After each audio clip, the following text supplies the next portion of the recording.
Este pasaje de 1 Corintios 10 que acabamos de leer, Pablo habla sobre lo que le sucedió a Israel y lo toma como ejemplo para enseñarnos a nosotros que la historia de Israel en el Antiguo Testamento nos debe de servir a nosotros como enseñanzas, principios.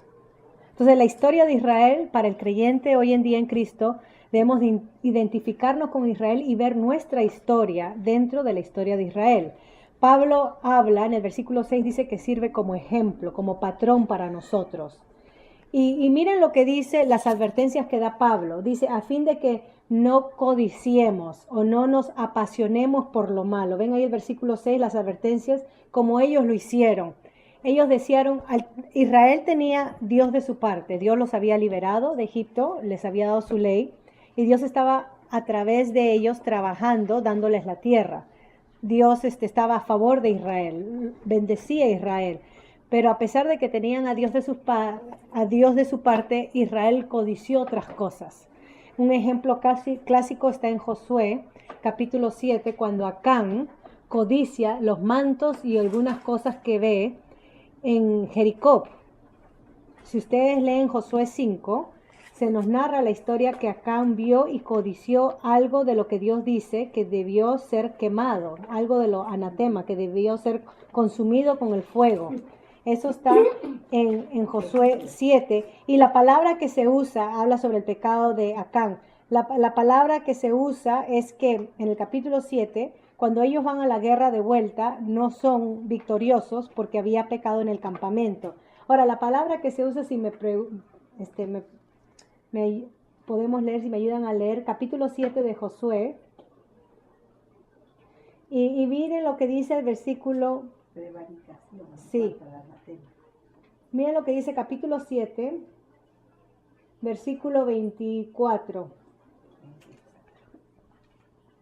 Entonces Josué y con él todo Israel tomó a Acán, hijo de Zera, y la plata, el manto, la barra de oro, sus hijos, sus hijas, sus bueyes, sus asnos, sus ovejas, su tienda y todo lo que le pertenecía, y los llevaron al valle de Acor. Y ahí fueron asesinados. Ahí está la plata, el manto y el oro. Eso fue lo que el Acán robó de Jericó. Ahora, él dice algo muy interesante cuando se le encara a Acán qué es lo que ha hecho. En el mismo capítulo 7, miren los versículos, a ver si me ayudan a buscarlos. Versículo antes del 13. Anotema 16. Comienza a hablar dónde cae la suerte y dice entonces, versículo 21, Acán confiesa, dice, vi en el botín un hermoso manto de Babilonia, 200 monedas de plata y una barra de oro de medio kilo. Y entonces la palabra que se usa ahí, me deslumbraron y me apropié de ellos. No sé si ustedes tienen otra versión. Codicié. Y eso es exactamente lo que hizo Israel. Cada vez que Israel entraba a conquistar pueblos, Dios le decía, no hagan esto, y ellos hacían lo opuesto. Codició y tomó y ocultó lo que Dios había dicho era parte de lo anatema, de lo que era, que tenía que ser ofrecido en holocausto, junto con toda la ciudad de Jericó. Bueno, 1 Corintios, ese es un caso, ¿no? El capítulo 10 habla cómo ellos codiciaron cosas malas, y esto nos sirve a nosotros para que nosotros no codiciemos cosas malas. Ahora, versículo 7 habla en 1 Corintios 10, no sean idólatras. La codicia y la idolatría van juntas. Es lo que dice también Pablo en Colosenses capítulo 3, si me permiten leerlos. Colosenses 3. Versículo, si ustedes ven con ahí, Colosenses 3, versículo 5. Por tanto, hagan morir todo lo que es propio de la naturaleza terrenal, inmoralidad sexual, de eso también va a hablar Pablo, impureza, bajas pasiones, malos deseos y avaricia o codicia, la cual es idolatría. ¿Ven ahí? O sea que cuando el ser humano, cuando uno desea algo, ese algo que uno desea se puede convertir en un ídolo. La avaricia conlleva a la idolatría. Ese fue el caso de Israel y eso es lo que Pablo está describiendo acá en 1 Corintios 10. a los creyentes, le está diciendo: ustedes tengan cuidado en no codiciar cosas, porque eso se va a volver en idolatría. Por eso dice versículo 7, no sean idólatras como también lo fueron algunos de ellos. Y de ahí entonces narra el evento cuando hicieron el becerro de oro, que lo leímos la semana pasada en Éxodo, o nos referimos a Éxodo 32, versículo 8, no cometamos inmoralidad sexual como algunos de ellos lo hicieron. Ahora, acá vemos una degeneración decadente. En el momento que el ser humano, en este caso, tomando los consejos de Pablo, en el momento que el ser humano piensa, yo puedo hacer lo que me da la gana con mi vida y puedo desear lo que me da la gana, y hace ídolos o forma ídolos, en ese momento su vida, su cuerpo viene a ser parte de sus propios deseos. Si yo puedo hacer idolatría de lo que me plazca, entonces cometer acto sexual no es nada de malo, es lo que yo deseo hacer, es lo que me place hacer, es mi deseo. Entonces vemos una decadencia o una degeneración cuando en el momento que uno voluntariamente peca, como lo hace Israel. Entonces en el momento que yo deseo otra cosa que no es Dios, o suplanto a Dios por otra cosa y pongo mi ego, ¿no? Esto es lo que voy a querer yo, mis pasiones van a ser número uno, mis deleites, entonces me vuelvo idólatra y me lleva a la inmoralidad sexual fácilmente, sin cuestionarlo. Y entonces se da acá el caso de Israel. Y también entonces la consecuencia de cómo perecieron. Versículo 9 dice, tampoco pongamos a prueba al Señor como lo hizo algunos y murieron. Y la pregunta es, ¿cómo es que Israel puso a prueba a Dios? Y entonces se nos dice, versículo 10, murmurando, cuestionando a Dios. ¿Será que Dios nos ha sacado de Egipto para matarnos en el desierto? Dios nos odia. Cuando Dios revela su intención a través de su palabra para nosotros, y nosotros dudamos de esto y le damos un giro malo, negativo, entonces estamos poniendo a prueba a Dios. Estamos dudando de lo que Dios está diciendo en su palabra. Y entonces el pueblo murmuró, dice, ni murmuren contra Dios como lo hicieron algunos, y cayeron entonces en destrucción. Y versículo 11 termina diciendo, todo esto sucedió para nuevamente nuestro patrón, para nuestro ejemplo, para que nos sirva de advertencia. Entonces, cuidado con codiciar, cuidado con avariciar, con desear cosas, poniéndose uno mismo como el centro, como el Dios, el que manda, porque de eso a la idolatría es un paso, está junto de la mano, y una vez que idolatras o formes una imagen, o tú mismo te creas Dios, vas a querer hacer o vas a decidir hacer lo que te da la gana con tu cuerpo, ya no va a haber moralidad, porque tu cuerpo es tuyo y puedes hacer lo que te da la gana, ¿no? Vamos a poner a prueba a Dios murmurando, como dice, todo esto nos va a servir de ejemplo. Entonces, versículo 12, y la prevención van para aquellos que piensan que están firmes en el Señor. Por eso uno tiene que siempre estar en alerta, tenemos que ser cuidadosos, que nuestra carne es débil y podemos caer. No solamente carnalmente, pero en nuestros pensamientos. Somos malos por naturaleza. Eso es lo que la palabra del Señor nos enseña. Desde los niños y nosotros somos malos por naturaleza. Pensamos cosas malas, deseamos cosas malas, nos enojamos fácilmente, maldecimos fácilmente. Eso es lo que hay dentro de nosotros. Entonces por eso dice, si en un momento piensas que eres muy espiritual y estás firme, cuidado. Cuidado en no caer, porque nuestra naturaleza lucha en contra de las cosas de Dios, porque por naturaleza somos malos. Y claro, Dios está transformando esa naturaleza a través del proceso de santificación para que dé gloria para su servicio, ¿no? Pero no creamos que ya conquistamos terreno y ya somos súper espirituales y súper maduros, porque en el momento que creamos que somos maduros, somos más débiles, porque no nos damos cuenta entonces de nuestras imperfecciones, no nos damos cuenta de nuestras debilidades. Esto es muy importante porque el creyente tiene que ser una persona que esté apta para escuchar exhortación. Desde el pastor hasta el que sirve mesas, el ujier. Una persona que es creyente tiene que estar con la disposición de escuchar corrección y exhortación, no importa de dónde venga. Porque si uno está creciendo, como uno piensa, ¿no?, con la palabra, estudiándola en medio de la congregación, y uno cae y no nos damos cuenta, digamos, yo caiga en una forma que me expresé, que no me di cuenta, quizás una forma que me expresé menospreciando a alguien, o menospreciando a una raza, a una cultura, no sé, me expresé mal. Y por ahí Olivia detecta mi menosprecio en mi forma de hablar, ¿no? Y yo soy la que enseño, la que hago. Entonces, Si Olivia no viene y no me dice, Yoconda, noté esto en ti, que dijiste esto, te expresaste así, ¿no? Tienes que tener cuidado o está mal lo que hiciste. Si no tengo una hermana que me corrija, entonces soy fácil en caer y creerme que soy muy espiritual, estoy muy firme. Entonces todos los creyentes, desde el pastor, el que sirve, ¿no? Con el liderazgo, como el que está recién ha creído en Jesucristo, necesita escuchar exhortación, corrección, consuelo y ánimo. Todos necesitamos eso. Por eso dice, no piensen que estén firmes, cuidado en caer. Y para eso necesitamos la congregación para que nos cuide, que si caemos esté ahí para que nos reprenda. Y entonces se nos da la promesa que Dios es fiel en que no permitirá de que seamos tentados más de lo que no podamos aguantar. Que más bien con la tentación Él dará una salida para que podamos resistir.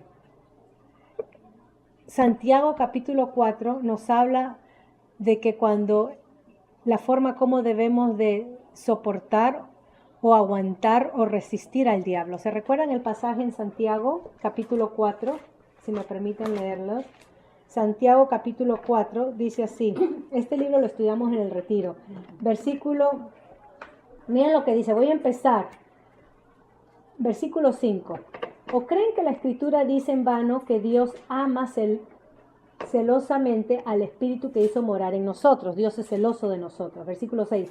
Pero Él nos da mayor ayuda con su gracia. Es lo mismo que está diciendo Pablo en 1 Corintios, que Él va a ayudarnos en medio de la tentación a resistir. Él nos va a ayudar con su gracia. Acá está diciendo lo mismo el escritor Santiago, pero Dios nos da mayor ayuda con su gracia. Por eso dice la Escritura, Dios se opone a los orgullosos, pero da gracia a los humildes. ¿Y quiénes son los humildes? Aquellos que, versículo 7, así que sométanse a Dios. Aquellos que se someten a Dios son los humildes, no la persona que dice yo soy humilde. La persona que dice yo soy humilde es orgullosa, porque una de las características del humilde es que no reconoce su humildad. Así que si la persona da testimonio de que soy muy humilde, es orgulloso en sí, porque el humilde no se jacta. ¿Okay? Entonces el humilde muestra, o la persona humilde muestra su humildad a través del sometimiento a Dios, versículo 7. Dice, resistan al diablo y él huirá de vosotros. Acérquense a Dios y él se acercará a ustedes. Pecadores, límpiense las manos, ustedes los inconstantes purifiquen su corazón, reconozcan sus miserias, eso es lo que somos, lloren y lamentense, que su risa se convierta en llanto y su alegría en tristeza. Humíllense delante del Señor y Él los exaltará. Y entonces después da consejos de nuestra lengua, cómo debemos de usarla. Pero esto es importante porque esto es lo que Dios mismo está diciendo en Corintios. Los israelitas regresando a Israel tenían la ley de Dios. Y la ley de Dios marcaba en ellos los límites, era la constitución del pueblo, de cómo ellos debían obedecer a Dios. Ellos no tenían al Espíritu Santo, pero tenían el sistema del sacrificio, que en el momento que ellos pecaban, ellos podían venir a Dios arrepentidos, ofrecer un sacrificio y Dios los perdonaba. Así que los pecados de Israel o del pueblo de Israel, Dios proveyó un medio para que el pueblo continúe teniendo una relación con Él. En el Nuevo Testamento o cuando viene nuestro Señor Jesucristo, nosotros ya no hacemos sacrificios, porque eso lo acabó nuestro Señor Jesucristo en la cruz una y para siempre, es lo que dice el escritor de Hebreos. Entonces, cuando pecamos, ¿qué hacemos? Confesamos. Admitimos nuestra culpa, no echamos culpa, admitimos. En esto yo he fallado, Señor, perdóname. Admitimos nuestra culpa y entonces el Señor nos da la gracia para resistir nuevamente, para que no volvamos a caer en lo mismo. Regresemos a Deuteronomio. Vamos a terminar este pasaje del capítulo 4. Versículo 31, nos quedamos y ya unos minutos termino para poder comentar y hacer preguntas o poder dialogar sobre esto. ¿Okay? Entonces terminó Moisés y hablé un poco de Corintios porque eso es lo que dejé la semana pasada como tarea, ¿no? Que lean ese pasaje. Terminó Moisés, recuerden que Moisés habla de cómo Israel empezó diciendo que tienen que escuchar y guardar los mandamientos, ¿se recuerdan? Pero a medida de eso les dice que a pesar de que Dios había escogido a Israel, Israel iba a caer, iba a ser desobediente, y Dios entonces como que prevé y les habla, Moisés diciendo que van a experimentar exilio, van a ser despojados de la tierra. Todo eso lo está diciendo en el capítulo 4, los primeros versículos. ¿Por qué van a experimentar exilio y van a ser despojados de la tierra? Porque el pueblo se convertirá idólatra, buscará otros ídolos. ¿Okay? Eso es lo que estuvimos viendo del capítulo 4. Versículo 31, entonces, yo tengo la Nueva Versión Internacional. El versículo 31 dice, porque el Señor tu Dios es un Dios compasivo que no te abandonará ni te destruirá, ni se olvidará del pacto que mediante juramento hizo con sus antepasados. A pesar de que Israel iba a experimentar el castigo de ser llevados en cautiverio, de ser exiliados de la tierra, Dios no se iba a olvidar del pacto con ellos, los iba a regresar. Y cuando estuvimos estudiando el profeta, si se recuerdan, Zacarías, ¿se recuerdan cuando estudiamos? Vemos cómo el pueblo regresa y Dios levanta entonces al profeta, al sacerdote, para que el pueblo empiece a construir los muros del templo y empiecen la adoración y regresen al Señor de todo corazón. Eso fue uno de los profetas que estudiamos. Versículo 32. Pregúntales ahora a los tiempos pasados que te predecieron. Desde el día que Dios creó el ser humano en la tierra, investiga de un extremo al otro cielo. Y acá está llamando Moisés a Israel a que medite. ¿Okay? A que le pregunte a Dios acerca de la exclusividad que tiene Israel con su Dios. Y entonces, ¿sobre qué le va a preguntar? ¿De qué debe de meditar? Lo dice el versículo 33. ¿Qué pueblo ha oído a Dios hablarle en medio del fuego? Como lo has oído tú y ha vivido para contarlo. Si ustedes recuerdan en el Sinaí, cuando Dios le da los mandamientos a Moisés, Dios le dice al pueblo, prepárense, no antes de dar los mandamientos, purifíquense que mañana hablaré con ustedes. Y entonces en medio de estruendos se escuchaba una voz. Dice que el pueblo decidió, porque tuvo miedo, poner a Moisés de mediador. Fue Dios el que quiso tener intimidad con el pueblo y el pueblo dice, Señor, no, mejor habla con Moisés y que él nos explique. Fue el pueblo el que decidió poner a Moisés. La intención de Dios, cuando uno lee detalladamente Éxodo 19, 20, 21, es que quería comunicarse con el pueblo directamente y el pueblo dice, no, tenemos miedo, no vaya a ser que muramos, mejor habla Moisés y que Moisés nos indique. Entonces acá Moisés está narrándoles la historia, haciéndoles recordar que Dios fue el que inició tener una relación con ellos, con Israel. Que Dios ha intentado entrar en una nación y tomarla para sí mediante pruebas, señales, milagros, guerras, actos portentosos y gran despliegue de fuerza y de poder, como lo hizo por ti el Señor tu Dios en Egipto. ¿Hay algún otro pueblo que haya experimentado esto? No. Ante sus propios ojos. Y entonces acá viene Moisés diciendo, a ti se te ha mostrado todo esto para que sepas que el Señor es Dios y que no hay otro fuera de Él. Desde el cielo te permitió escuchar su voz para instruirte. Y esa es la intención de Dios. Dios se manifiesta a Israel para que Israel aprenda acerca de Dios, para que Israel entendiese el propósito de Dios en la historia, para que Israel sepa por experiencia, por conocimiento, quién es este Dios. Ahora, el propósito de Israel de conocer y entender a Dios era para que Israel sirva como nación misionera a las demás naciones. Ese era el propósito de Israel, para eso Dios lo escogió. Pero para lo que menos ha servido. Y es lo que menos ha servido, porque Israel ha servido de escarmiento y vergüenza, ¿no? Ante otras naciones. Otras naciones se han portado más lealmente en sus alianzas que el mismo Israel. Israel se portó traicioneramente. Cuando leemos Isaías y Dios hace un análisis de la historia, dice, otras naciones honran su pacto, son fieles, en cambio ustedes son los más infieles de todo el mundo. Pero claro, cuando leamos Deuteronomio 7 y 8 vamos a ver que el propósito de eso es que Dios elige lo más débil, lo más infiel, lo más desagradable, lo más mínimo en número. Dios elige para mostrar su poder. Porque solamente a través de una nación débil, traicionera, mentirosa, que desvaría, que nos refleja a todos nosotros en nuestros peores momentos Israel, solamente una nación así, Dios puede mostrar realmente quién es Él.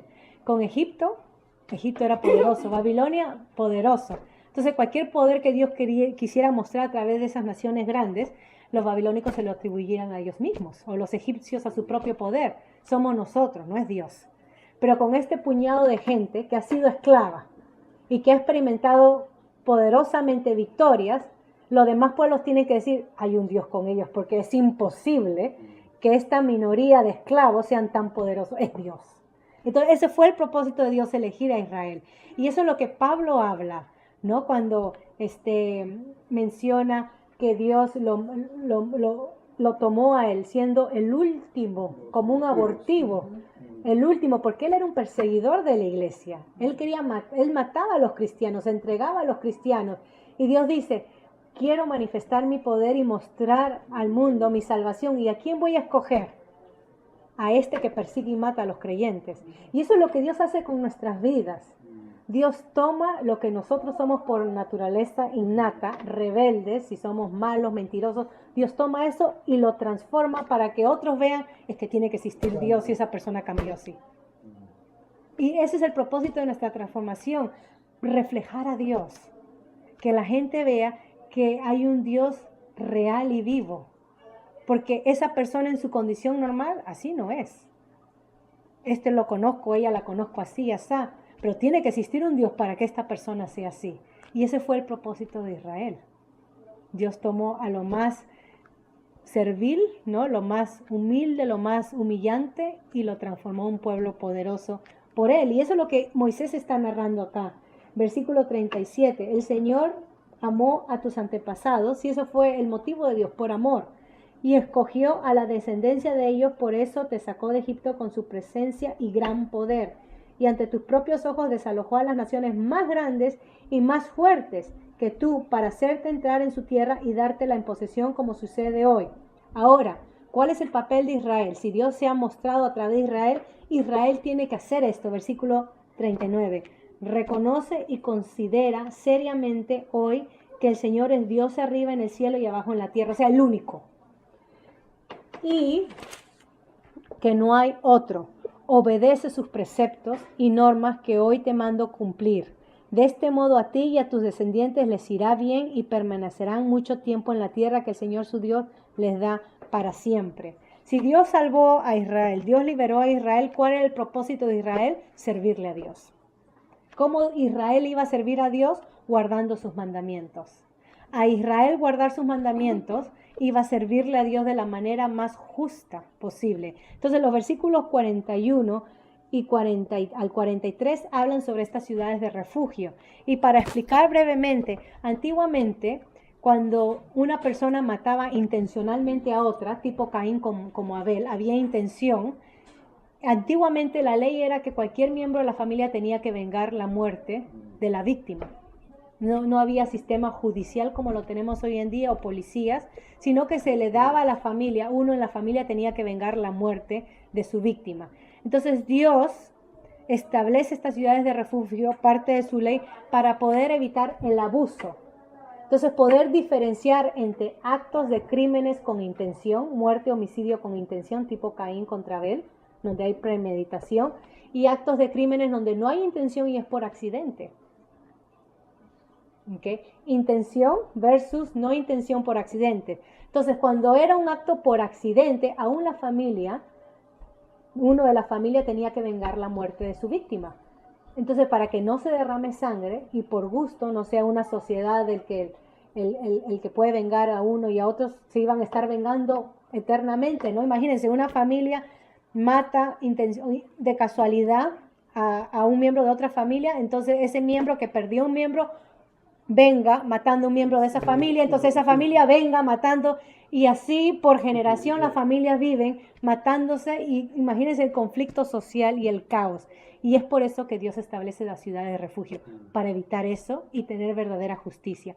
Esas ciudades eran 6 en total a través de todo el territorio. Y el propósito de las ciudades era que la persona que cometía el crimen tenía que huir a esa ciudad y se le daba asilo en esa ciudad. Entonces, cuando entraba a esa ciudad, el sacerdote examinaba su caso como un juez y daba sentencia. Si lo hallaban culpable, entonces se lo daban a la familia para que tome venganza y muera, ¿no? Sangre por sangre. Pero si lo hallaban inocente, no podían tocarlo y podía vivir ahí por unos años hasta que muera el sacerdote. Su familia era traída para vivir en esa ciudad de asylum, ¿okay? Es como un refugio hoy en día. Nosotros hablamos, cuando hablamos de la ciudadanía canadiense, y hablamos refugio político, ¿no? Porque la vida peligra y la nación nos abre la puerta y te da este estatus de refugiado, asiliado político. Bueno, eso nació de acá de Israel. Dios lo puso en su ley para evitar los crímenes por gusto y tener verdadera justicia. Entonces, ahí termino. La próxima semana, por favor, lean el capítulo 5. Vamos a hablar del 44 porque ahí empieza la introducción a la ley y vamos a ver la introducción a los mandamientos y quizás hablar cada uno de los mandamientos individualmente, que es importante. Entonces, la próxima semana vamos a estudiar capítulo 4, 44 hasta el 5 versículos, los primeros 6 versículos. ¿Okay? Voy a terminar ahí para poder